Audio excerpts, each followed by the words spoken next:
मानते हैं कि इस ब्रह्मांड में अर्थ के सिवा और कोई दूसरा प्लेनेट मौजूद नहीं है जहां पर इतना घना एटमॉस्फेयर, पर्वत, रेगिस्तान, झील, नदियाँ, समतल स्थान और समंदर जैसी चीजें मौजूद हो। लेकिन ये काफी हद तक गलत इन्फॉर्मेशन है। हमारे सौरमंडल में एक ऐसा प्लेनेट भी मौजूद है जो काफी हद तक अर्थ जैसा ही है, जिसका वेदर साइकिल अर्थ की तरह ही काफी जटिल है। यहाँ तक कि इस प्लेनेट पर पानी से बने लैंडस्केप्स जैसे स्ट्रक्चर और वोल्केनिक एक्टिविटी जैसी घटनाएं भी देखने को मिलती हैं, और ये कई हद तक अर्थ से मिलता जुलता भी है। और कई साइंटिस्ट के मुताबिक मंगल पे बस्ती बसाने से पहले हमें इस प्लेनेट पर बस्ती बसाने के बारे में सोचना चाहिए। दोस्तों, ये प्लेनेट है सैटर्न का उपग्रह टाइटन। हाल ही में टाइटन के ऑरेंज घने बादलों के अंदर छिपे बहुत सी विचित्र चीजों की खोज वैज्ञानिकों ने की है, और इसी कारण हेतु नासा आने वाले समय में टाइटन पे जाने का एक मिशन प्लान कर रहा है। तो दोस्तों, आज की इस वीडियो में हम जानेंगे कि वैज्ञानिकों ने आखिर ऐसी क्या चीजें टाइटन पर खोज की हैं और ये हमारे लिए इतनी इम्पोर्टेंट क्यों है। इसी विषय पर आज हम चर्चा करने वाले हैं, तो आइए जानते हैं। इस विषय के बारे में जानने से पहले हम इस अनोखे प्लेनेट टाइटन के बारे में थोड़ी जानकारी ले लेते हैं। हमारे सौरमंडल में अलग अलग ग्रहों के कुल 150 चांद मौजूद हैं, लेकिन इनमें से सिर्फ 4 में ही एटमॉस्फेयर मौजूद है, और इन्हीं में से एक है टाइटन, जो कि दूसरा सबसे बड़ा चांद है हमारे सौरमंडल का, और जो शनि ग्रह का सबसे बड़ा मून है।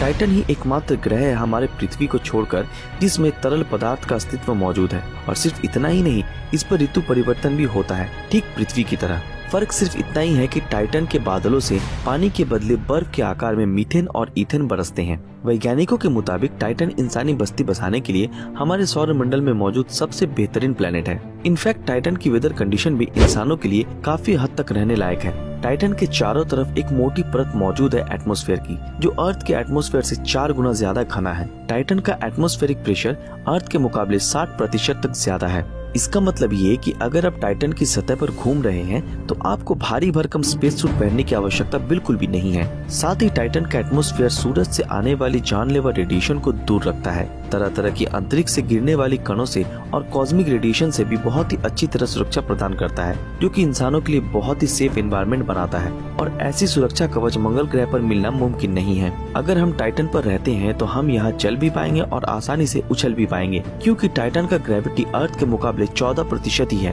और अगर हम किसी भी तरह एक आर्टिफिशियल पंख का बंदोबस्त कर पाते हैं तो कोई भी पक्षियों की तरह आसानी से आसमान में उड़ भी सकता है। लेकिन इन सब अच्छी बातों में से एक चिंता का विषय ये है कि टाइटन पर ठंड बहुत ही ज्यादा है, और इसका कारण है कि टाइटन सूरज से 14 बिलियन किलोमीटर दूरी पे स्थित है। और टाइटन पे रहने के लिए हमें एक ऐसा सूट पहनना होगा जो हमारे शरीर को गर्म रख सके, क्योंकि टाइटन के सतह का तापमान -178 डिग्री सेल्सियस के आसपास होता है। और इस पे जो सूरज की रोशनी पहुंचती है वो ऐसी होती है कि मानो सूरज डूबने के वक्त जितनी रोशनी धरती पर पड़ती है। इसके साथ साथ हमें सांस लेने के लिए भी इक्विपमेंट्स की जरूरत पड़ेगी। टाइटन शनि ग्रह के साथ टाइडली लॉक्ड पोजीशन में रहता है, जिसका मतलब ये कि टाइटन का एक हिस्सा ही हमेशा सैटर्न की तरफ होता है, और इन दोनों की दूरी 1.2 मिलियन किलोमीटर के आसपास है, और टाइटन का रेडियस 2575 किलोमीटर है। कोई नहीं जानता था कि टाइटन का सतह आखिर दिखता कैसा है, परंतु इसी की खोज में 14 जनवरी 2005 को यूरोपियन स्पेस एजेंसी का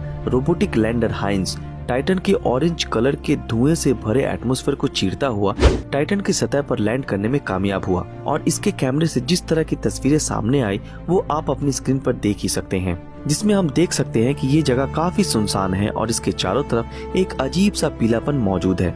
इस हाइंस लैंडर के प्राइमरी डेटा से वैज्ञानिकों को ये मालूम चल पाया कि टाइटन का सतह 5 लेयर से बना है, जिसका सबसे अंदरूनी लेयर सिलिकेट रॉक से बना है, जिसके ऊपर का परत एक गोलाकार बर्फ की मोटी चादर से ढका है, जिसका नाम है आइस 6, जो कि एक्सेसिव प्रेशर वाले इलाके में पाया जाता है। इसके बाद का लेयर एक नमकीन लिक्विड से बना है, और उसके ऊपर का लेयर पानी के बर्फ से बना लेयर है। और ये सारे लेयर एक ऑर्गेनिक मॉलिक्यूल के परत से ढके हैं, जो कि टाइटन के आसमान से रेत और तरल पदार्थ के रूप में गिरते रहते हैं। और टाइटन के झील और ओशियंस में जो तरल पदार्थ मौजूद है वो एक बहुत ही बड़ा सवाल उठाता है कि क्या इसमें किसी भी प्रकार का जीवन होने की संभावना है। साल 2005 में south western research institute of Texas and Washington state university के वैज्ञानिकों ने ये कहा कि जीवन के बनने के कुछ महत्वपूर्ण तत्व जो इस धरती पे पाए जाते हैं वो टाइटन पर मौजूद हैं। बावजूद इसके कि टाइटन का वेदर कंडीशन धरती के मुकाबले काफी कठोर है। कुछ लाइफ फॉर्म्स तो इतने टफ और अद्भुत हैं कि जिसके बारे में हम कभी कल्पना भी नहीं कर सकते।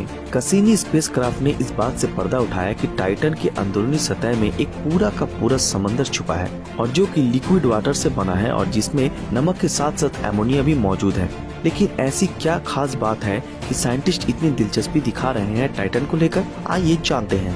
साल 2016 में वैज्ञानिकों की टीम ने एक मॉलिक्यूल की खोज की जिसका नाम है साइक्लोप्रोपेनेल्डीन C3H2, जो कि टाइटन के एटमॉस्फेयर में मौजूद है। इसकी खोज Atacama large millimetre array Elma की मदद से की गई, जो कि 66 रेडियो एंटेनास की मदद से बनाया गया यंत्र है और ये सारे एंटेना मिलकर एक जायंट टेलीस्कोप का निर्माण करते हैं और ये एंटेना सेकंड के करोड़ों हिस्सों में ब्रह्मांड में सिग्नल भेजकर हर जगह की तस्वीरें सुपर कंप्यूटर की मदद से हम तक पहुंचाते हैं और इसी के जरिए वैज्ञानिकों को एक ऐसे मॉलिक्यूल का पता चला जिसकी कल्पना भी किसी ने नहीं की थी।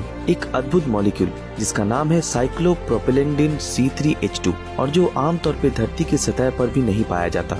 ये तत्व सिर्फ लेबोरेटरी में ही प्रोड्यूस किया जाता है। C3H2 की खोज सबसे पहले हमारे मिल्की वे में मौजूद गैस और डस्ट के घने बादलों में की गई थी। C3H2 टाइटन पे जीवन की शुरुआत करने के लिए काफी है। जैसा कि धरती पर आज से 3.9 बिलियन साल पहले ऐसे ही एक मॉलिक्यूल से जीवन की उत्पत्ति हुई थी और C3H2 का मॉलिक्यूलर स्ट्रक्चर धरती पे पाए जाने वाले मॉलिक्यूल बेंजीन से काफी हद तक मिलता जुलता है और ये C3H2 मॉलिक्यूल उस मॉलिक्यूल के स्ट्रक्चर से भी काफी मिलता जुलता है जिससे डीएनए और आरएनए के बैकबोन रिंग्स का गठन होता है और यही डीएनए और आरएनए जीवन के गठन में एक मुख्य भूमिका निभाते हैं। नासा के मुताबिक ये C3H2 मॉलिक्यूल टाइटन पे जीवन की शुरुआत होने की आशा दिखाती है।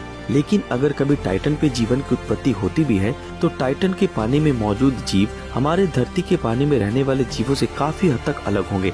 आप लोगों को क्या लगता है कि क्या टाइटन के सतह के नीचे सच में जीवन मौजूद है या फिर आने वाले समय में हम इंसान टाइटन पर अपनी बस्ती बसा पाएंगे?